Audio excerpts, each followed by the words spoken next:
பேதுரு காலில் கொர்நேல் விழும்போது எழுந்துரும். நான் ஒரு மனுஷன் தான், ஏன் காலில் போய் விழுகு, எந்திரு, குதுக்கி விட்டான். அவன் தாயா ஊழியக்காரன், அவன் தாயா ஊழியக்காரன்.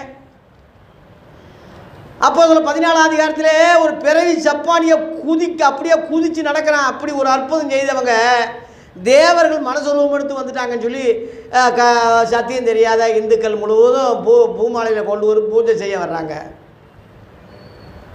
இன்றைக்கி உள்ள வேணா இருந்தால் எப்படி நடந்துக்கிடுவான்? போடுங்க ஃபோட்டோ எடுங்க, வீடியோ எடுங்க, பூமாலை போடுங்க, பெரிய தலைப்பாக்கு கட்டுங்க, உடுமா கட்டுங்க. ஆனால் அன்றைக்கி உள்ள பவுலும் சீலாவும் என்ன செஞ்சாங்கன்னா வஸ்திரங்களை கிழித்து கொண்டாங்க. ஏன் மனுஷரே இப்படி செய்கிறீங்க? நாங்களும் உங்களை போல பாடுள்ள மனுஷர்கள் தான், எங்களுக்கு ஏன் இப்படி வீணான தேவர்களை விடுங்க.